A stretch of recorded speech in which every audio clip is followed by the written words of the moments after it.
to the DolphinsTalk.com podcast, the most listened to daily Miami Dolphins podcast on the internet. Miami's got the Dolphins, the greatest of all. Come on, Dolphins fans. Time to fins up. We're in the air, we're on the ground, we're always in control. And when you say Miami, you're talking Super Bowl. Cause we're the Miami Dolphins, Miami Dolphins, Miami Dolphins number one. Miami Dolphins, Miami Dolphins, Miami Dolphins number one.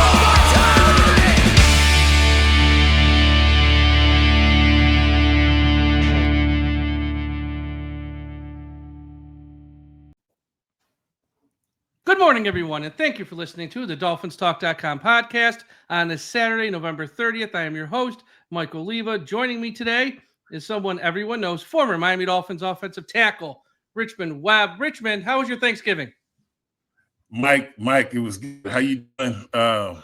It was good. It could have ended better with a Dolphins win, but other than that, spend time stuff with the family, had a good time. So, but a little disappointed at the end of the night, but I had a good time, so I'm not going to complain. But that everybody's doing good. How you doing? I'm doing great, and that's glad that it went well and you had a nice time with the family and all. That's really what's important.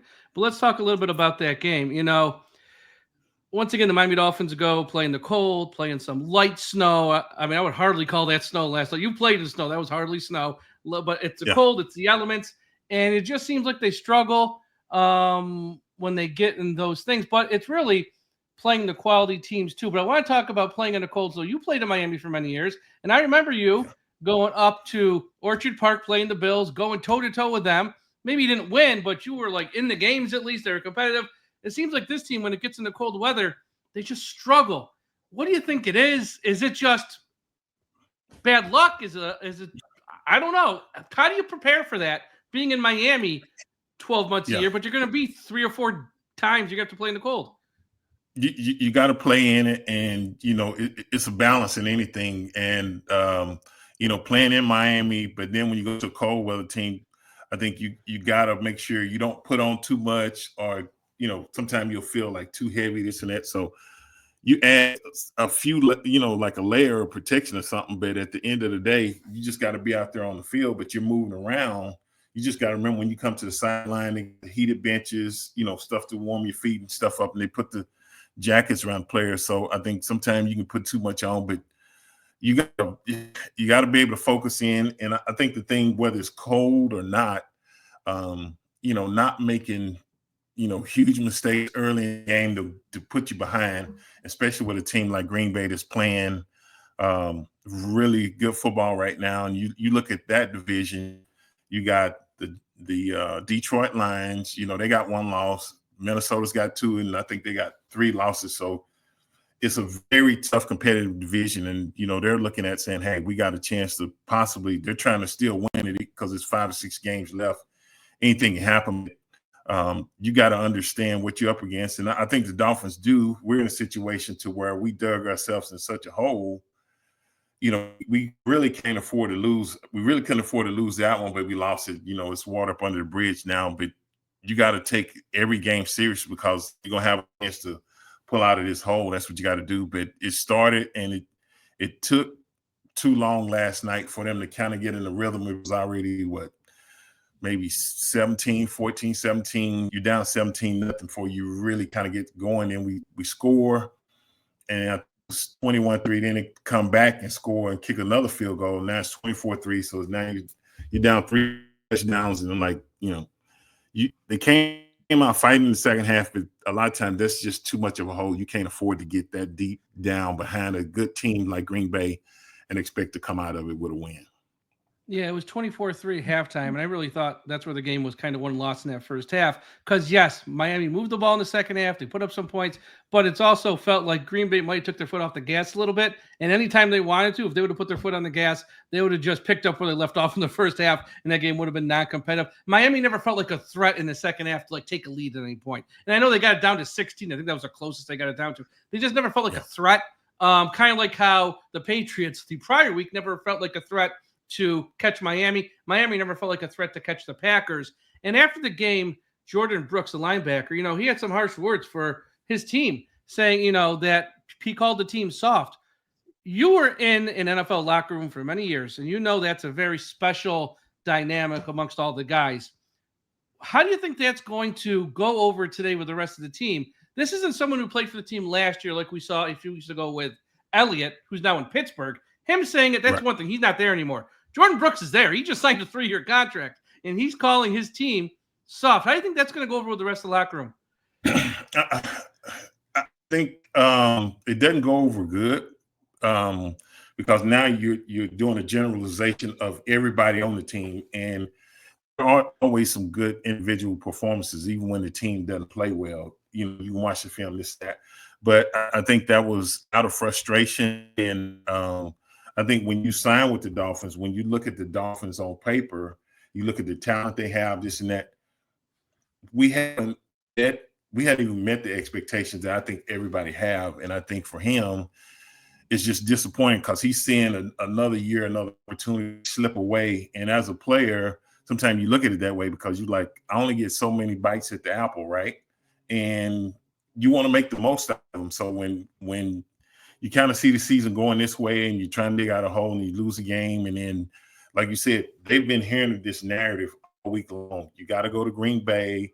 How are you going to play in cold weather? And then I think the last memory, and even though he wasn't here, but the last memory was Kansas City. And then, guys say, oh, no, we're going to be ready, this and that, blah, blah, blah. And then the game starts off, and then it just spirals and dominoes in that way. It just everybody's like, here we go again, and blah, blah, blah. So the only people that can change that narrative is the Dolphins. It's got to be a way we can fix this. But I understand him being frustrated, but me as a player, I always try to make a general statement about the whole team. But if I felt I didn't play or meet up to my expectations, I addressed it that way. But I can see some guys taking it a little personal or whatever. So hopefully it doesn't separate the locker room, stuff like that. Because a lot of time when you start losing and stuff, it can divide and it get ugly. So I'm hoping that's not the case. Yeah. Patrick Paul is a rookie that Miami took in round 2 out of Houston. I know you live in that area, so I'm sure you saw him a lot. And I know he's played at times this year, but not a lot, which you really can't judge him on anything. But what are your thoughts on Patrick Paul when Miami took him in the draft? I'm sure you saw him in that general area where you're from down there. And he's a big boy. Oh, my God, he's a big guy. He is a big boy. I saw his highlights. I had the opportunity to announce him at the draft in Detroit. That's right. And one thing I look at, like you said, he's probably true 6'7", 6'8", but he's got the great wingspan, this and that. And the times I saw him play this year, he's very aggressive. So, I mean, that's something that I love to see. I thought, Austin Jackson went down, and I thought maybe they try to play him a little bit on the right side, this and that. But I think Coach Barry, I'm sure they're excited about him. It's just getting him ready to play. And then study up under a guy like Teron Armstead. That's invaluable to where, he can continue to work. The coach helps, guy like Teron, he's one of the best in the game right now. But to learn from somebody like that really speeds up your learning process. And as far as your success you can have as a player, when you have those type of people sewing into you and investing in you and trying to get you ready to play the game that you love. So I'm excited about it. The clips, he's got the athletic ability. He has all the tools. It's just getting him ready to where he can go. Hopefully now, it just depends on what happens, but hopefully we get the opportunity to see him play a little bit this year. It just depends on how everything goes. Yeah, but I think he's going to be a big part of their future for sure, because we know with Lamb, he's talked about retiring after this year. We know with Armstead, with all the injuries, he's even talked a little bit about retiring maybe. So I think he's going to be a big part of their future on that offensive line, probably as early as next year in some way. So he's got a bright future. Now, let's talk about you a little bit. You were recently named one of the 25 semifinalists for the class of the 2025 Pro Football Hall of Fame. And congratulations about that. And there's so much to talk about with this, but I want to start with this. I had Ricky Williams on this podcast earlier this year. I forget when exactly. And one of the things I said, Ricky, do you understand how beloved you are by fans of the Dolphins, even to this day, and everything that went on in his past? How fans just love him, and it's tough to find one who says a bad thing about him. The same question fits for you. Do you feel the love Dolphins fans have for you and how they are just pounding the table for you to get in the Hall of Fame, how all fans of the Dolphins, not just the ones on social media, even the ones who maybe aren't on social media, love Richmond Webb, and just do you feel that love from the fan base? Because you are one of the most universally beloved players in the history of this franchise.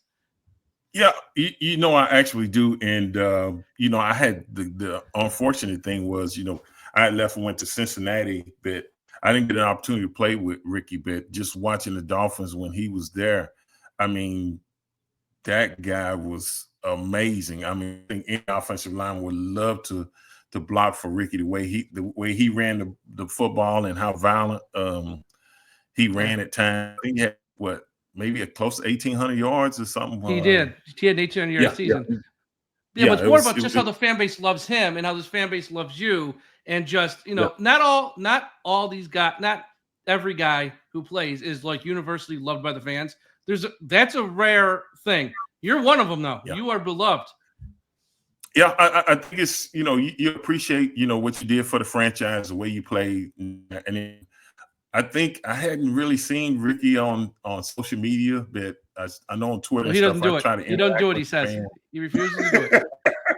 I didn't think he did, but I try to interact, and then I've came down maybe not last year, but not this year, but last year I came down I was down there for like fan club weekend and met a lot of the people. Met a lot of the people that run the fan clubs and just interacting with people from Miami, New York, California, even Mexico. International ones too, yeah, from the UK. Yeah, and they get an opportunity to meet you and this and that, and they're like, these pretty cool guys. So I think that helps. But I've always kind of been that guy, did stuff in the community when I was living down there in South Florida. So the good thing is that it's good to be loved rather than, like you said, some players, they're like, man, I hate that guy or whatever. This and that. I'm glad I got a good relationship with the fan base, because I think we really truly have a great fan base. It's just people want the Dolphins to get back to winning on a consistent basis and competing in the playoffs. And I get that, and I want the same thing for them. So it's a little easier for me to understand now, because now I hang out more with the fans than the team. But I get it, and everybody wants the Dolphins to return to those glory days, and that's what we're waiting on. It's just, it seemed like it's taking a little longer to kind of get consistent, but I think we're heading the right way. We still just got to tweak some things.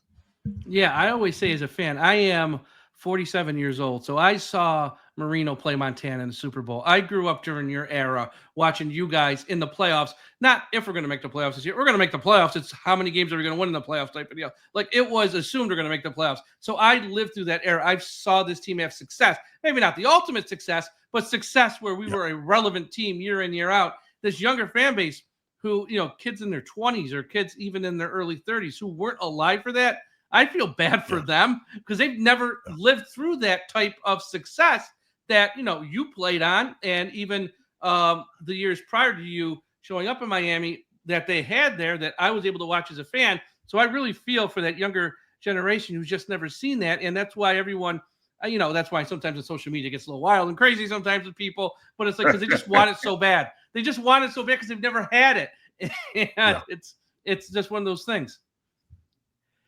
No question. And I get it. And you're right. For the younger fan base that never had that experience, it's hard to kind of keep them rooted and dug in when you're saying, oh, this is a great fan base. We win this and that. And I'm like, man, I'm 25, I'm 30 years old, and they hadn't won that much. I don't know what you're talking about. So why not go with another club? Why am I going to, I live here, but why am I going to keep supporting them? Because every time I support them, it seems like they let me down this, and it's hard to try to keep them rooted, but we got to keep them rooted because they're the ones that's got to teach their kids. But we got part two as far as getting this thing turned around and getting back to the glory days. Yeah. Now you're one of the 25 semifinalists, like I said. Just getting this far is obviously a huge honor. Now, obviously, we want you to get in the Hall of Fame, but what is it? What are your thoughts on just making it this far to be one of the 25 semifinalists prior to moving on to this next step? And what's it like having guys like Bruce Smith and Marino go to bat for you and say, this guy should be in. I played with him. I played against him. He was a great player. So what are your sort of feelings on just getting this far and hearing guys that you played with and against sort of pound the table for you? Yeah. I think any player that played and you played at a high level, when you have players that have played at that level, and like you said, it's a huge accomplishment to make to the semifinals, be one of the final 25, which I've never made it this far. So to actually make some traction and get over and get to this, that was an omelet experience. And then to have guys like you say, Marino, that name transcends everything. That's Mr. South Florida. He's got a statue out in front of Hard Rock, which deservingly so, a legend before I even got there. But, playing with a guy like that and then playing against Bruce Smith, which, toughest guy I ever had to play against. And tell people all the time, him and Bruce Smith, him and Reggie White were just in a class by themselves. And people talk about the pass rush, but Bruce Smith was a complete player as far as, run, pass, several moves. It was a guy that you was going to have 60 minutes of hell when you played him, but you had to respect him. And for me to play against a guy like that and for him to come out and say, I'm deserving of something like that, that's huge. That's monumental because most of the time he doesn't make a lot of comments and stuff like that. So, like I said, I'm very humbled. The fan base, the way everybody has been tweeting and, I'm going to get to push the narrative like, this guy is deserving. And then, even guys like you, Mike, and the different podcasts, people promoting it and stuff like that. I appreciate everything, but definitely happy. And even the Dolphins are starting to help promote it and this and that. So it's been really, really, even though the Dolphins hadn't had a really good season for me individually, it's been really, really because now I'm starting to get some notoriety and people are starting to appreciate what I did on the football field. So that's always an honor and a privilege that, I never take that for granted. So I'm definitely grateful. Yeah. And, I'm not just saying this because I think you belong in the Hall of Fame. We have on our podcast spoken about this many times. And I think, in my opinion, and this is me saying this because I know you're too nice of a guy to say this. This is Mike saying this, not Richmond. You're the best argument for you to be in. When there was that push for Zach Thomas again, everyone said, if you're going to put in Brian Urlacher with the Bears, then you got to put in Zach Thomas because their numbers are almost identical. The best case for you is they put in Tony Baselli a couple years ago. Your numbers are almost identical. When it comes to Pro Bowls, he had 5, you had 7. First team All-Pro, he had 3, you had 2. Second team All-Pro, he had none, you had 2. And then it comes down to longevity. And this is really where you hit it out of the park. You played in 184 games, started 183. Tony, great player. Now, this is not a knock on Tony, so nobody take it that way. Played in 91. He started. You played in twice as many games than him. And at that position, which is a car crash every play, to play in twice as many games, longevity, you got more Pro Bowls. First team All-Pros pretty much even. He's got 3, you got 2. Okay, but you got second team All-Pros. He does. Like, if they're going to put in a Tony Baselli, who's a great player, and put him in, not saying take him out, then they should put in you. And to me, I think that's the strongest argument for you. Yeah, Tony was a great player. One of the guys I respected this and that. So, yeah, it's definitely not a knock on him. He's deserving of it. Unfortunately, he had some injuries that probably shortened his career. So, that's part of the game. But there's other guys that have had shortened careers that's gotten an award. It's based on what you do, your body of work when you're on the field. And I've always said that, I think my resume speaks for itself, and I'll take the same approach that Zach Thomas did. Zach didn't try to get into that. He just basically said, my resume speaks for itself, and it did, and it spoke volumes. And I think that, guys like me and Zach we appreciate when it's said by somebody else, and we don't have to come out and say it. It's validation because other people are saying, rather than it looks like you're almost tooting your own horn when you always have to come out and say, well, yeah, is this? And so I think it's done the right way. And I'll just stick to that. But I appreciate people like you, Mike, coming out and voicing your opinion and strongly. and one of my former teammates, OJ McDuffie. He's OJ another, will let people know. yeah, OJ will let people know. So it takes a lot of pressure off a guy like me. So I appreciate guys like you, because you guys say it and this and that. But you say it in a way to it's not offensive, or you're not belittling another player, stuff like that. So I think everything has been done first class, professionally. And I think the good thing is the voters and stuff are starting to pay attention, because I'm making advancement. They're saying, okay, let's actually look at it. And they have a legitimate argument that this guy needs to really look at his body of work, and they are. And I think that's why I've started to advance in the process. Yeah, it's all about consistency. Like with Zach, if you're going to put in Urlacher, who was a great player, no one's saying Brian Urlacher, he's a Hall of Famer, but if you're going to put him, He was a great player. And if you look at the numbers, Zach's numbers are pretty much equal across the board, pretty much equal. I mean, they're almost exactly with him. And yours, the same thing with Tony, they're pretty much equal. It's like you got to have that type of consistency with this stuff, because when it comes to Hall of Fame, it's the one thing where it's not about the team, it's about the individual. And that's the one thing where stats actually matter, because it's like, we're putting in a person. We're not putting in a unit or a team or a franchise. So, yeah, I'll say it because it's true. I think you should be in just for that reason alone. But also because, yeah, I mean, Bruce Smith, as you said, oh, my God. I mean, for the people who didn't see him play because you're a little bit younger, just the dominant pass rusher of that era. It was him and Reggie White. I mean, you could take your pick which one was better. They're both great. They're both great. What was it like? Because you probably had to go up against Reggie White. Not as often, obviously, because you didn't probably see him with the Packers, with the Eagles. What was it like trying to block Reggie White compared to blocking Bruce Smith? Well, the good thing was I only had to deal with Bruce. Reggie was on the opposite side, and then I think in a couple of Pro Bowls, I had to right tackle, which I was nervous because we would always have a lot of time like 3 left tackles make it to the Pro Bowl. So someone's got to go to the right, yeah. So I had to go to the right, and if he was over there, I was like, Lord, let me just get through this, because everything is totally awkward. And fortunately, I did. But yeah, like you said, Mike, him and Reggie are in a class by themselves. And I think even with them two, it's kind of like, like Marino and Elway or Montana. When you get in that class, those guys, they look at each other's numbers and they're competitive, even though they're really good friends. When you're in there, you're always battling and this and that, but it's friendly competition. It's not like, well, I hope this happens, this and that.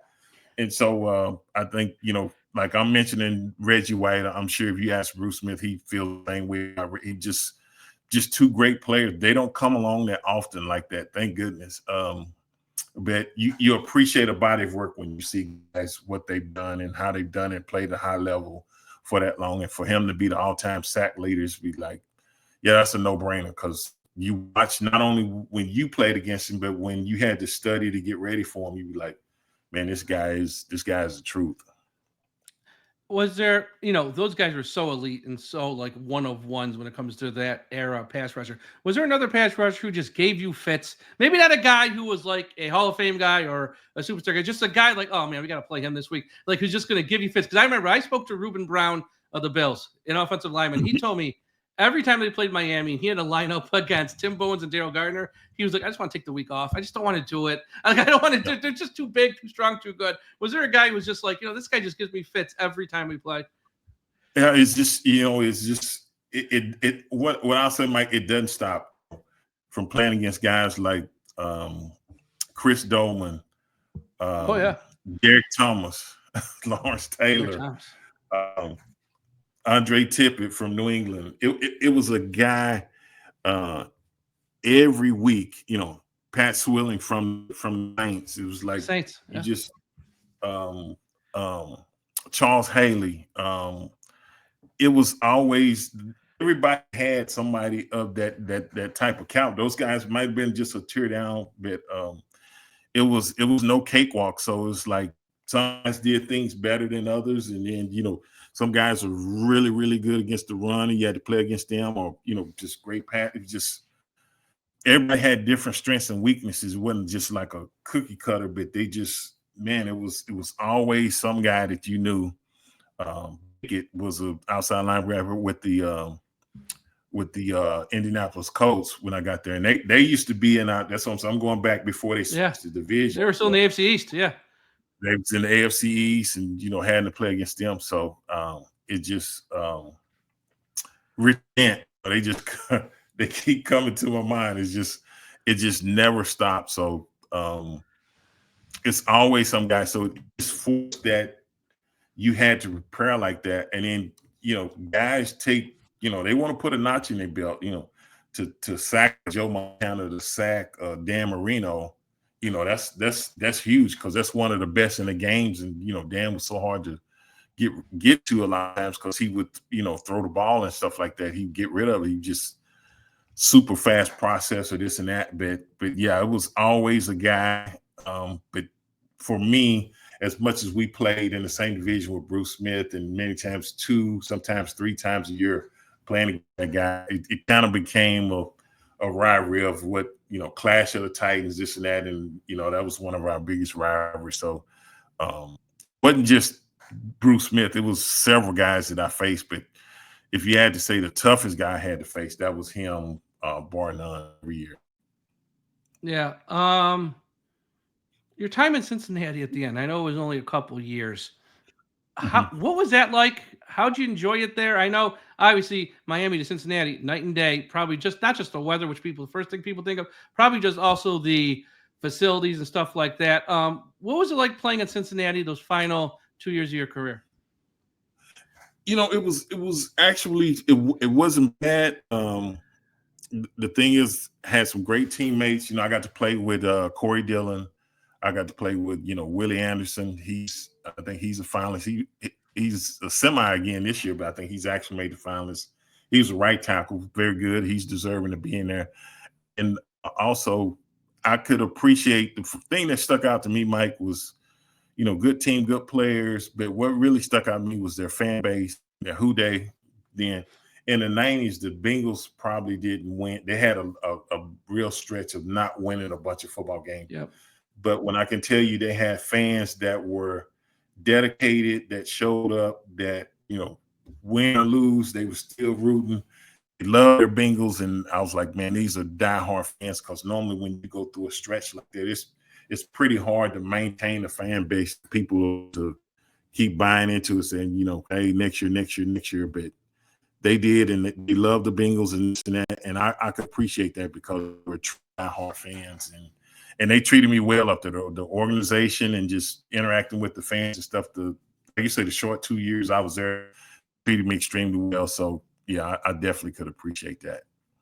Awesome. Now, last question, and I have to end it with this. We are recording on Friday. This is going to drop Saturday morning, and I know Saturday evening you're going to be glued to your TV for Texas A&M. They haven't played since 2011, and Texas A&M, if they win, can go to the SEC championship game. I know it's just I love college football. I'm a Syracuse guy. We're okay. We're not that good. We ain't Texas or Texas A&M. I know that. When they stop playing, that's a blood rival. They hate each other's guts. And now they're playing after all these years. Texas A&M's got a lot in the line. Tell fans what that rivalry means as someone who's played in it, and how Texas A&M just really don't like each other.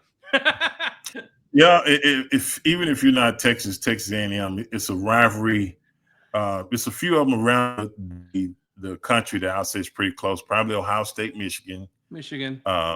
Definitely Alabama, Auburn, and back in the day, was Florida State and Miami. That was Miami. Back in the day, that was a brawl. There was fights in those games. So it's just two schools, same state, don't like each other. And then even when they're not playing, their fan base is always taking shots at each other. So it's nonstop. It's like you said, it's going to be a bloodbath. I think for Aggie fans is, like I said, it'll be an opportunity to play in the SEC championship. You've been in the SEC probably for maybe 10, 12 years now and hadn't made it. So that would be a huge accomplishment. But to make it, and then make it against getting to the game by beating Texas, that's just more salt on the steak to just add more flavor. So anytime you can beat Texas, that's a great thing, and vice versa for them. And I think they know they're like number 2 or 3 in the country, and end up losing to Texas A&M They Can't don't lose want to little do brother. that. Can't lose little brother. And that's where the rivalry is.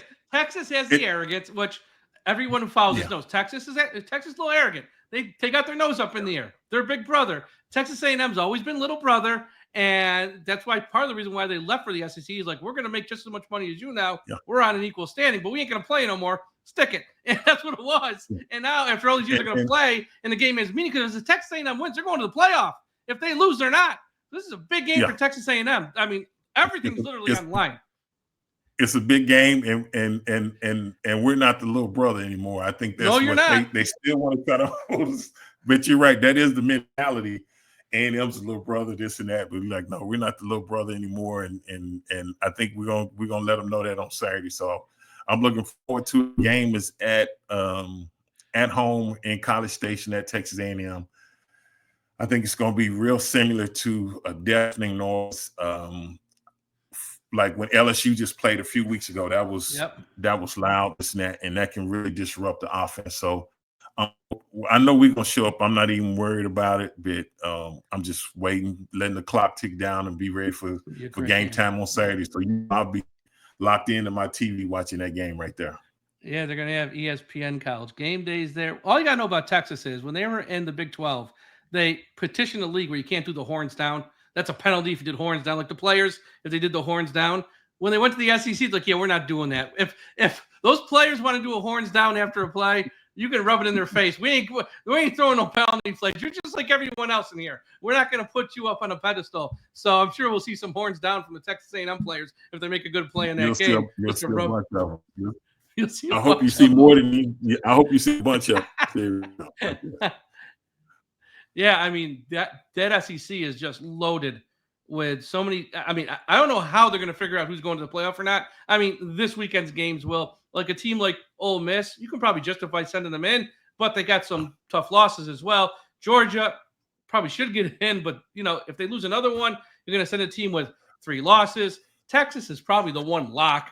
Alabama's had some brutal losses, but you can't just totally toss them out. I mean, it's who they send to the playoff outside of Texas, who's probably already in. I have no idea. It's gonna be crazy. I'm glad I don't have to figure that out, Mike. Exactly, because you got some angry fan bases. Yeah. Angry fan bases they're gonna make sure everyone hears them too. College people love their teams in the pros, in the college, especially in the South. Oh my God, that is like a religion. And if you cross them, it's like, Richmond, I know you're not lying, Mike. That's why I'm sitting here laughing. Yeah, you calling it like it is. But yeah, you're exactly right. All right. Well, Richmond, thank you so much for a few moments of your time today. Everyone follow Richmond Webb on Twitter at Richmond Webb. We'll be following along this Hall of Fame journey. Hope we all got our fingers crossed. We're all hoping you get in. You belong in. Period. End of story. That's it. You belong in. Let's hope the voters do the right thing. I know it's tough because look, you're 1 in 25. All those 25 are really, really good players. So no one's knocking any of the other 25. It's just, I think most people who watched football in that era of the early 90s through the end of your career in 2002, I believe, you were the dominant left tackle, I think, of that era, or one of 2 of that era, whatever. And I don't know. I think it's a no-brainer, but they don't ask me for my opinion, Richmond. I don't know. I can shout it, though. I can shout it from the rooftops. Brother, you sound good. That's it. We're going to give you the mic. That's it. All right. Richmond, thanks so much. Everyone, thank you for listening, and we'll talk to you again after a while. The DolphinsTalk.com podcast network is sponsored by Caneswear.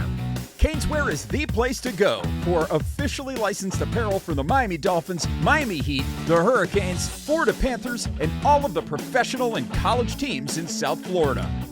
Looking for the latest jersey, a birthday gift, or the newest hat to hit the market of your favorite South Florida team? Check out Caneswear for their overwhelming selection of sports apparel. Located at 2655 South University Drive, Davie, Florida, Caneswear has it all. Not in South Florida? No worries. Visit Caneswear.com to shop their inventory from the comfort of your home, and they'll ship it to you. International fans, too. Caneswear.com is the spot that Miami fans shop. That's Caneswear.com, Caneswear.com.